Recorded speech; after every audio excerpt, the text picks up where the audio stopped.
খবরের প্রথমেই দেখে নেব আজকের সংবাদ শিরোনাম।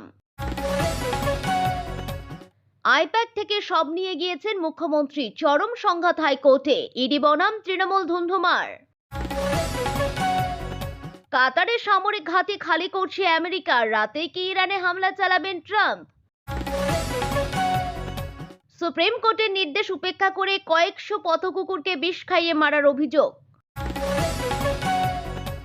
আইপ্যাক কাণ্ডে জোর ধাক্কা তৃণমূলের, মান্যতা পেল ইডির দাবি, কি জানালো হাইকোর্ট? জন্ম প্রমাণ নয়, চাকরি বাতিল করে আধার কার্ড নিয়ে বড় রায় হাইকোর্টের। ভূমিকম্পে দুলে উঠল সোনিপত, হরিয়ানায় কম্পনে তুমুল চাঞ্চল্য।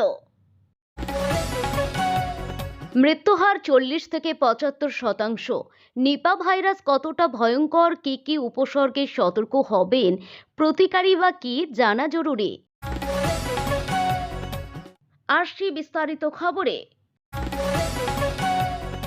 কলকাতা হাইকোর্টে আইপ্যাক বনাম ইডির টান টান উত্তেজনাপূর্ণ শুনানিতে আজ চাঞ্চল্যকর মোড় এলো। কেন্দ্রীয় তদন্তকারী সংস্থা আইনজীবী সরাসরি মুখ্যমন্ত্রী মমতা বন্দ্যোপাধ্যায়ের বিরুদ্ধে গুরুতর অভিযোগ আনলেন। ইডির দাবি, তল্লাশি চলাকালীন মুখ্যমন্ত্রী ঘটনাস্থলে ঢুকে নথিপত্র নিয়ে চলে গিয়েছেন, যা আইনত অপরাধ। এই মামলায় হাইকোর্টে শুনানির 10টি গুরুত্বপূর্ণ দিক নিয়ে আলোচনা করা হলো। মুখ্যমন্ত্রীকে যুক্ত করার দাবি, নথি নিয়ে পালানোর অভিযোগ, তৃণমূলের বিরুদ্ধে আক্রমণ, ভোটের প্রসঙ্গ, আইপ্যাক বনাম রাজনৈতিক দল, ঠিকানা বিতর্ক, তৃণমূলের পাল্টা তোপ, তথ্য চুরির অভিযোগ, বিচারপতির পর্যবেক্ষণ, মামলার নিষ্পত্তি। ইরান ও মার্কিন যুক্তরাষ্ট্রের মধ্যে উত্তেজনা বিপজ্জনক মোড় নিচ্ছে বলে মনে হচ্ছে। সরকার বিরোধী বিক্ষোভের উপর চলমান দমনপীড়ন এবং মার্কিন হস্তক্ষেপের সম্ভাবনার কারণে ইরানের পরিস্থিতি দ্রুত অবনতি হচ্ছে। এদিকে মার্কিন যুক্তরাষ্ট্র এবং তার মিত্রদের প্রতি কঠোর সতর্কবার্তা জারি করেছে ইরান, যার ফলে কাতারে অবস্থিত মার্কিন যুক্তরাষ্ট্রের বৃহত্তম সামরিক বিমান ঘাঁটি থেকে কিছু কর্মীকে সরিয়ে নিয়ে যাওয়া হয়েছে। রয়টার্সের মতে একজন ঊর্ধ্বতন ইরানি কর্তা বলেছেন যে ওয়াশিংটন যদি ইরানে বিক্ষোভের সমর্থনে সামরিকভাবে হস্তক্ষেপ করে, তাহলে এই অঞ্চলে অবস্থিত মার্কিন ঘাঁটিগুলিতে হামলা চালিয়ে প্রতিরোধ নেওয়া হবে। ইরান স্পষ্টভাবে জানিয়েছে যে সৌদি আরব, সংযুক্ত আরব আমিরশাহী, তুরস্ক এবং কাতারের মতো দেশে অবস্থিত মার্কিন সামরিক ঘাঁটিগুলিতেও এর প্রভাব পড়বে। 3টি কূটনৈতিক সূত্রের মতে কাতারে অবস্থিত মার্কিন অল উদেইদ বিমান ঘাঁটিতে কিছু সামরিক ও বেসামরিক কর্মীকে বুধবার সন্ধ্যার মধ্যে সরে যাওয়ার নির্দেশ দেওয়া হয়েছে। তবে এটি সম্পূর্ণ প্রত্যাহারের আদেশ নয়, বরং একটি ভঙ্গি পরিবর্তন। গত বছর ইরানে মিসাইল হামলার আগে যেমনটি দেখা গিয়েছিল, তেমনটি এখনও বৃহৎ আকারে সেনা প্রত্যাহারের কোনো লক্ষণ দেখা যাচ্ছে না। সুপ্রিম কোর্টের কঠোর নির্দেশিকাকে বুড়ো আঙুল দেখিয়ে তেলেঙ্গানার কামারেড্ডি জেলায় 200টি পথকুকুরকে বিষ খাইয়ে নৃশংসভাবে হত্যার অভিযোগ উঠেছে। স্থানীয় বাসিন্দাদের দাবি, পঞ্চায়েত নির্বাচন দেওয়া প্রতিশ্রুতি পূরণ করতেই একদল জনপ্রতিনিধির প্রত্যক্ষ মদতেই ঘৃণ্য কাজ করা হয়েছে। এই ঘটনায় সংশ্লিষ্ট পঞ্চায়েত প্রধানের দিকেও অভিযোগের আঙুল উঠেছে।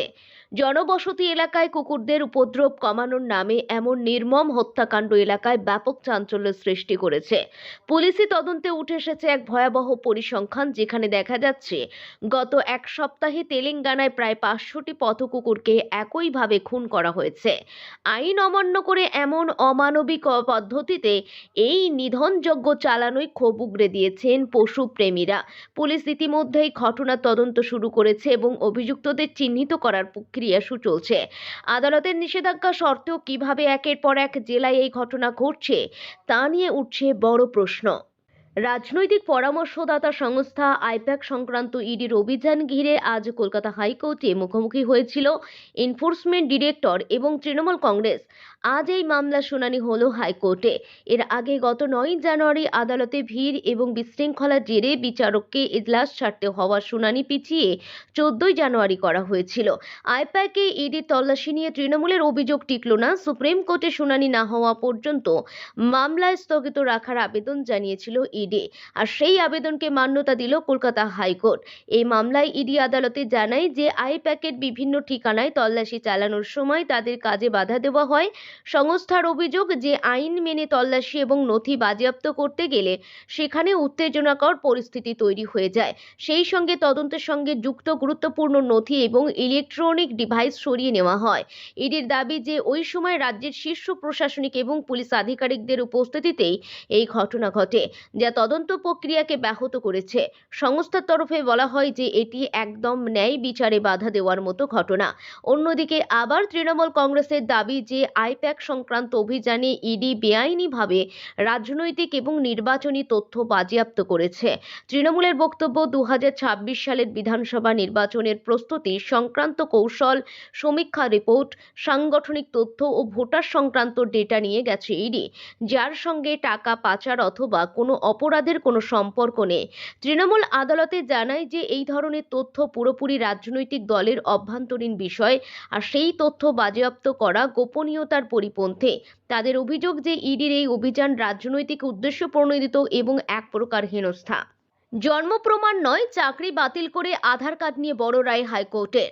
নির্বাচন কমিশনের দৌলতে এই প্রসঙ্গ অজানা নয়। নাগরিকত্ব কবে গিয়েছিল, এবার জন্মের প্রমাণ বাদ, জানিয়ে দিল হাইকোর্ট। আধারের সঙ্গে জুড়ে দেওয়া যাবে না জন্ম প্রমাণ, অর্থাৎ জন্ম তারিখের প্রমাণ হিসাবে কাজ করবে শুধুমাত্র জন্ম শংসাপত্র।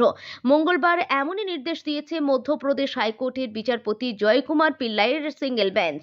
তাঁর পর্যবেক্ষণ, এটাই স্পষ্ট যে আধার কার্ড এবং ভোটার কার্ড জন্ম তারিখের প্রমাণপত্র হিসাবে বিবেচিত হতে পারে না। এই নথিগুলি স্বঘোষণার ভিত্তিতে প্রস্তুত করা হয়ে থাকে এবং শুধুমাত্র পরিচয় বা শনাক্তকরণের কাজে ব্যবহৃত হয়। মৃদু ভূমিকম্প অনুভূত হওয়ায় আতঙ্ক ছড়ায় সাধারণ মানুষের মধ্যে। জাতীয় ভূকম্প কেন্দ্র সূত্রে জানা গেছে, রিক্টার স্কেলে ভূমিকম্পের মাত্রা ছিল 3.4। কম্পনের কেন্দ্রস্থল ছিল ভূপৃষ্ঠ থেকে প্রায় 5 কিলোমিটার গভীরে।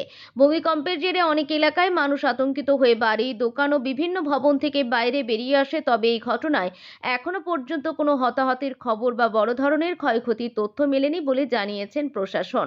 26 সালের বিধানসভা মৃত্যুহার 40 থেকে 75%।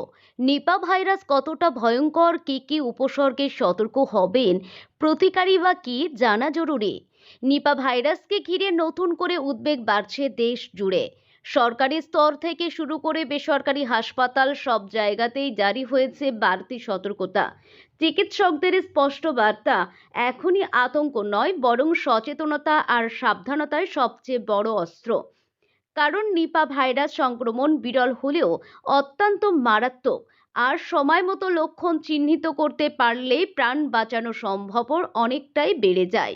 নিপা ভাইরাস একটি গুরুতর ও অনেক ক্ষেত্রে প্রাণঘাতী জেনেটিক সংক্রমণ, অর্থাৎ এই ভাইরাস প্রাণী থেকে মানুষের শরীরে আসে এবং মানুষের মধ্যে ছড়িয়ে পড়তে পারে। বিশেষজ্ঞদের মতে মানুষের ক্ষেত্রে এই সংক্রমণের মৃত্যুর হার প্রায় 40 থেকে 75%, যা একে বিশ্বের অন্যতম ভয়ঙ্কর ভাইরাল সংক্রমণের তালিকায় তুলে এনেছে। কিভাবে ছড়ায় নিপা ভাইরাস, বিস্তারিত জানুন।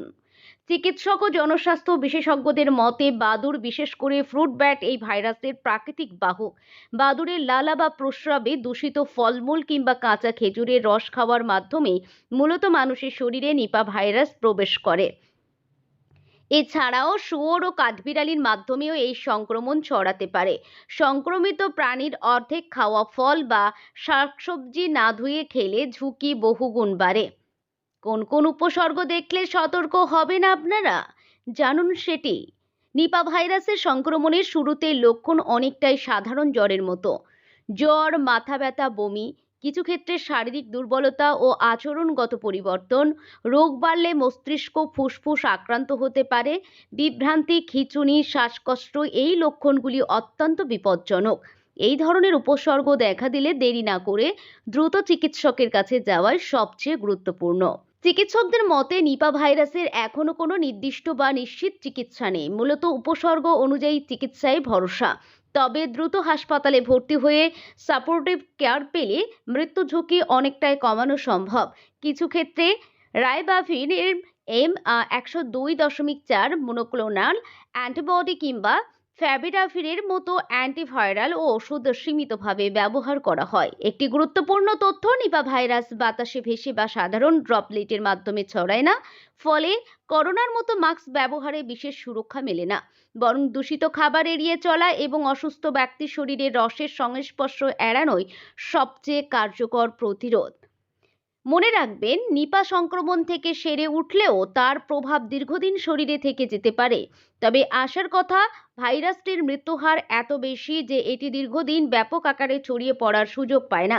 তাই সচেতনতা ও দ্রুত চিকিৎসাই এই ভাইরাস মোকাবিলার মূল চাবিকাঠি।